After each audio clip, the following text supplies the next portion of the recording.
नमस्कार। आज के इस ऑनलाइन क्लासेज में आपका फिर से स्वागत है।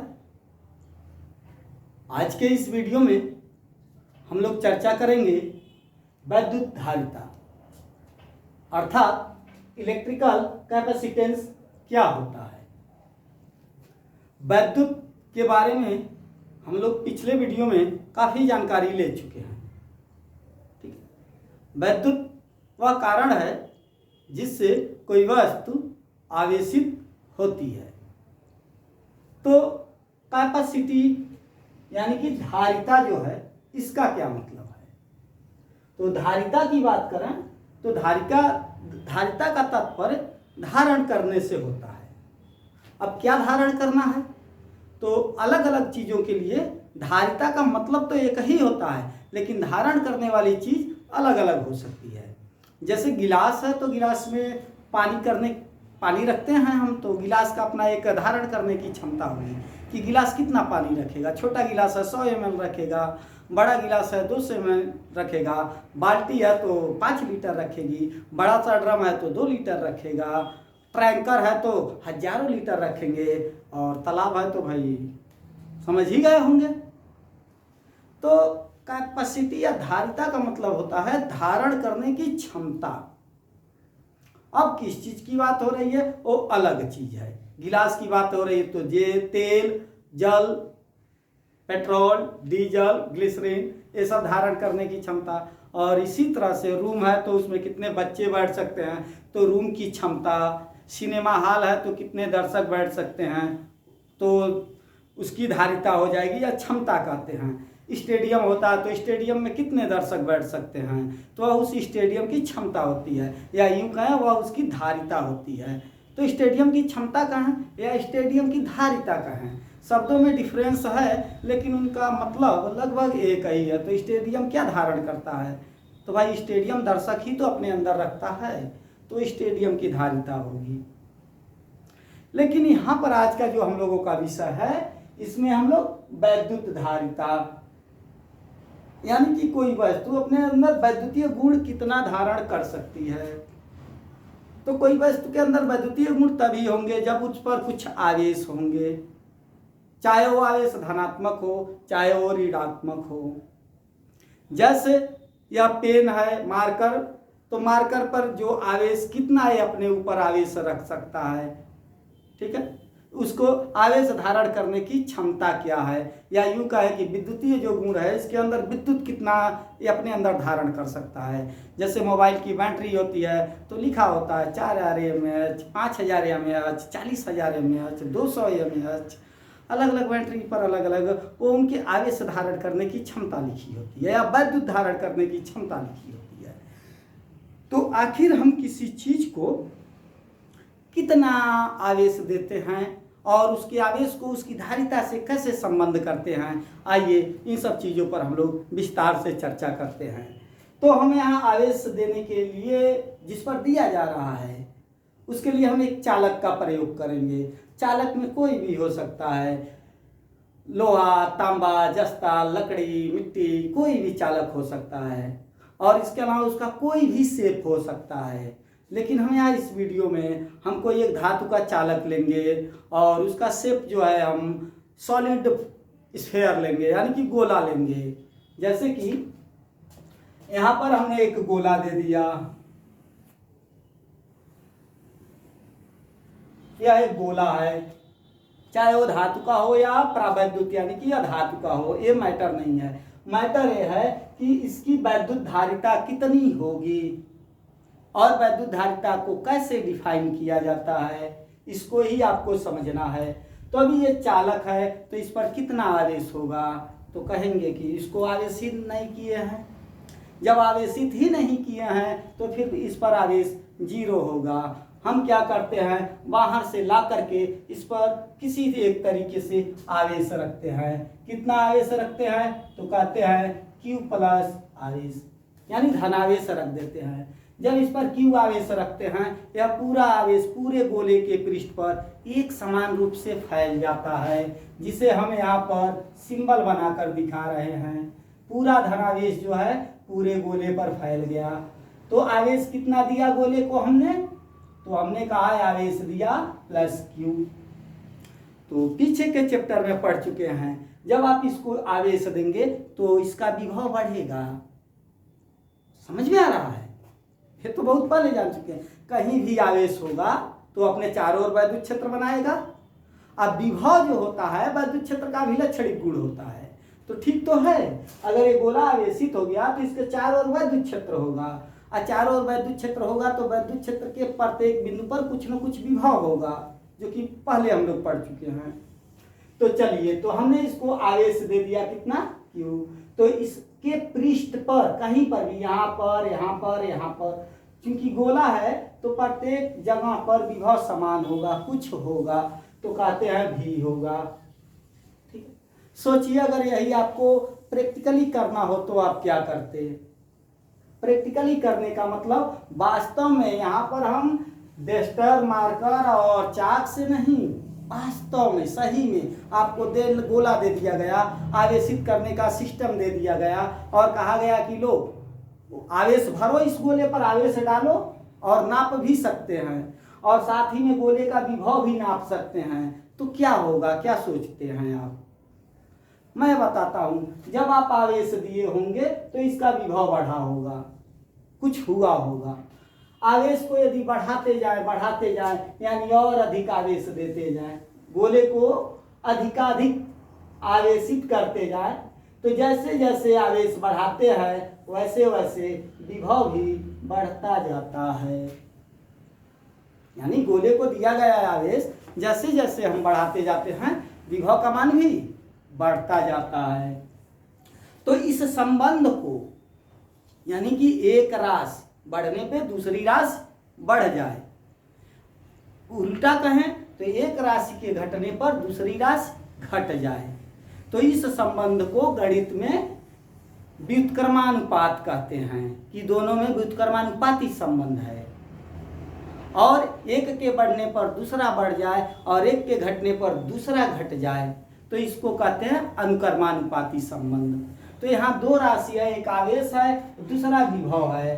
तो आवेश बढ़ाने पर विभव बढ़ जाता है और आवेश कम करने पर विभव घट जाता है। ये तो हम लोग पिछले वीडियो में जान चुके हैं। तो इसका मतलब ये हुआ कि विभव जो होता है आवेश के अनुक्रमानुपाती होता है, या यूं कहें कि Q proportional V।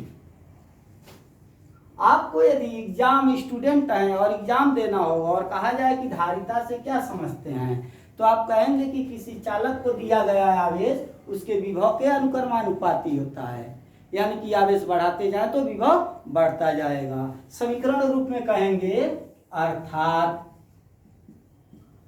Q proportional V। अब इसमें जो यह अनुक्रमानुपात है वह अनुपात कितने का है, यानी Q V का कितने गुना है, किस अनुपात में है। तो ये तो प्रैक्टिकली चीज है, प्रैक्टिकल करेंगे तब पता चलेगा कि अनुपात कितने का आया। हम यहाँ पर उस अनुपात को मान लेते हैं कि मान लो अनुपात C आया, तब हम लिखेंगे Q बराबर CV और यहाँ डिनोट कर देते हैं, जहाँ C नियतांक है। C क्या है? नियतांक है। अगर C नियतांक है तब C बराबर क्या होगा? Q अपान V। इस C को ही हम दिए गए चालक की धारिता कहते हैं या फिर वैद्युत धारिता कहते हैं।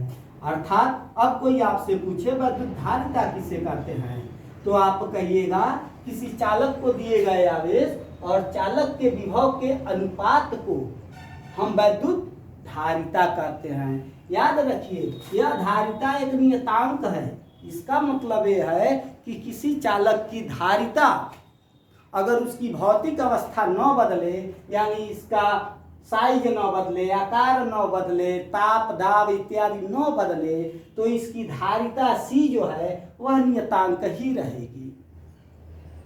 अगर आपको लगता है कि अगर इसको Q आवेश दिए है और विभव V है तो धारिता C बराबर Q अपान V होगा, आवेश को बढ़ाना Q को तो C बढ़ जाएगा, तो यह सोचना गलत है, क्योंकि आप Q को ज्यों बढ़ाएंगे त्यों V भी बढ़ जाएगा, यानी विभव भी बढ़ जाएगा।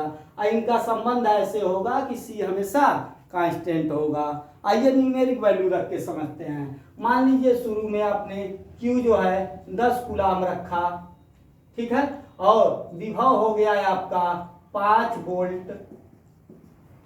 तो पूछा जाए धारिता कितनी होगी, तो कहेंगे धारिता 10/5 होगी, यानी कि 2 होगी। मात्रक क्या होगा अभी हम उस पर चर्चा कर लेंगे। तो कितनी होगी, 2 होगी। एक दूसरा है आपका सहपाठी आया, उसको कहा गया तुम एक्सपेरिमेंट करके देखो, तो उसने कहा कि नहीं भैया मैं 10 नहीं, यहाँ पर आवेश मैं 100 कूलाम रखूंगा। कहा गया चलो 100 कूलाम रख लिए, विभव नाप कर देखो। और जब उसने वोल्टमीटर लगा के विभव नापने की कोशिश की तो पाया कि यह विभव जो है 50 वोल्ट आ रहा है। कहा गया तुम धारिता बताओ, तो वो धारिता बताया, कहा भैया मेरा भी 2 ही आ रहा है। यानी किसी चालक की धारिता जो है वो नियतांक होती है, बशर्ते बाकी भौतिक अवस्थाएं बदले ना। तो अब इस चीज को अगर आप समझ गए हैं तो इसमें मैं ये कह रहा था कि वैद्युत धारिता क्या होती है। तो किसी चालक को दिए गए आवेश और विभव के अनुपात को हम उस चालक की वैद्युत धारिता कहते हैं। और किसी चालक की वैद्युत धारिता नियत रहती है। अगर हम चालक का आवेश बढ़ा भी दें तो भी धारिता नहीं बढ़ेगी, क्योंकि आवेश बढ़ाने के साथ ही विभव में इस प्रकार परिवर्तन हो जाता है कि Q/V का मान सदैव नियत ही रहता है।